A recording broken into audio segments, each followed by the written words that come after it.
The following movie is rated PG-13. I have the kiss of Walt Whitman still on my lips, a look into the homoerotic literature of an American demigod.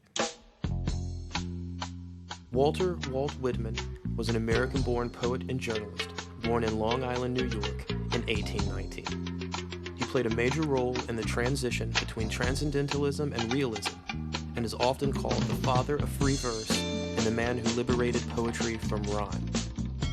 Although highly influential, his work was very controversial in its time, particularly his poetry collection, Leaves of Grass, which is often described as obscene for its overt homosexuality. On March 1st, 1882, a district attorney from Boston named Oliver Stevens wrote to Whitman's publisher, James Osgood, to request that the production of Leaves of Grass cease on account of obscene literature.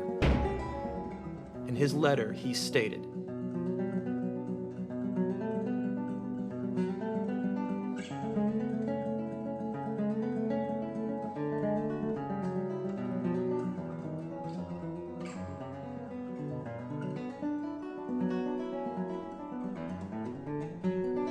Stevens demanded the removal and alteration of several poems, including Songs of Myself, I Sing the Body Electric, Spontaneous Me, and The Faces.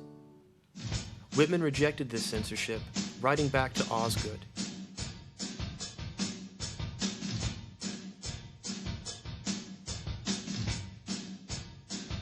Although he was a religious skeptic, Walt Whitman was deeply influenced by deism. Though he accepted all churches, he believed in none.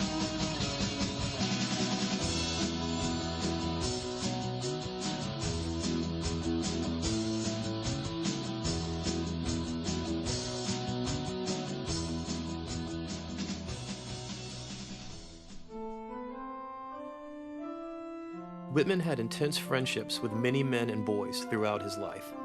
In a November 1855 review, Rufus Wilmot Griswold suggested Whitman was guilty of that horrible sin not to be mentioned among Christians, which was a modest term referring to homosexuality. Some biographers have claimed that he never actually engaged in sexual relationships with males, while others cite letters, journal entries, and other sources as proof of the sexual nature of some of his closest relationships. Let's take a look at some of Whitman's possible former partners.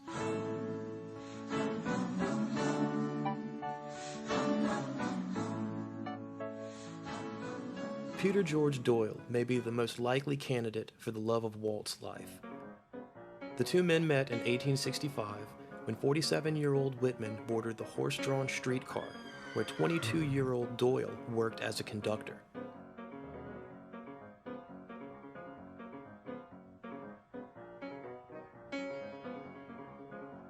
According to Doyle, the two men made physical contact within a matter of minutes.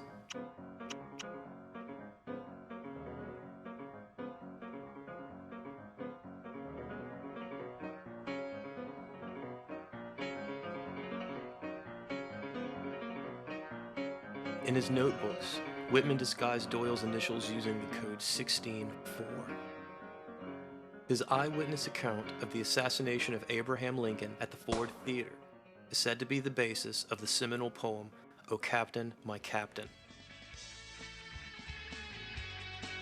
In Come Up from the Fields, Father, the work is unique among the hundreds that Whitman created, in that the fictional hero only has a first name, Pete.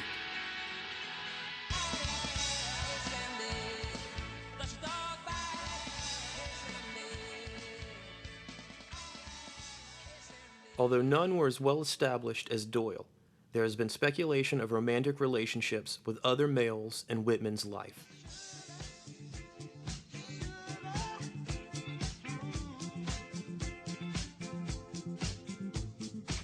In 1924, Edward Carpenter, then an old man, described an erotic encounter he had in his youth with Whitman to Gavin Arthur, who recorded it in great detail in his journal.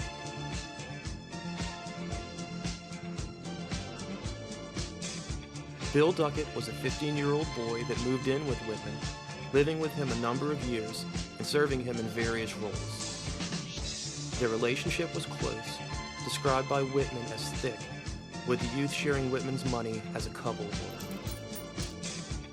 A well-known photograph of the two is described as modeled on the conventions of a marriage portrait, part of a series of portraits of the poem with his young male friends, and encrypting homosexual desire.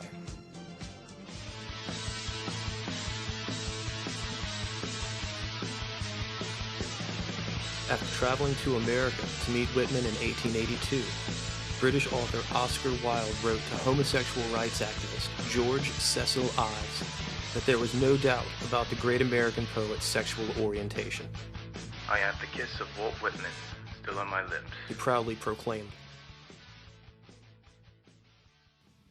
Harry Stafford and his family stayed with Whitman at Timber Creek in 1876 when he was 18 years old. Whitman gave young Stafford a ring, which was returned and given back several times over the course of a stormy relationship that lasted a number of years. Of that ring, Stafford wrote to Whitman,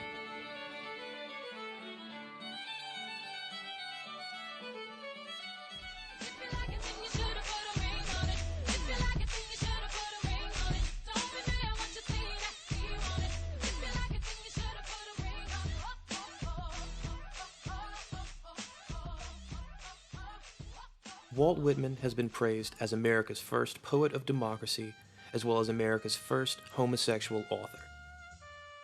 Once described by a Boston magazine as some escaped lunatic, raving in pitiable delirium, Whitman's vagabond lifestyle was idolized by the beat movement leaders Allen Ginsberg and Jack Kerouac in the mid-20th century, as well as anti-war poets and even Bram Stoker, who used Whitman as the model for the character of Dracula. Stoker said in his notes that Dracula represented the quintessential male, which Stoker believed was Whitman, who he corresponded with until his death in 1892.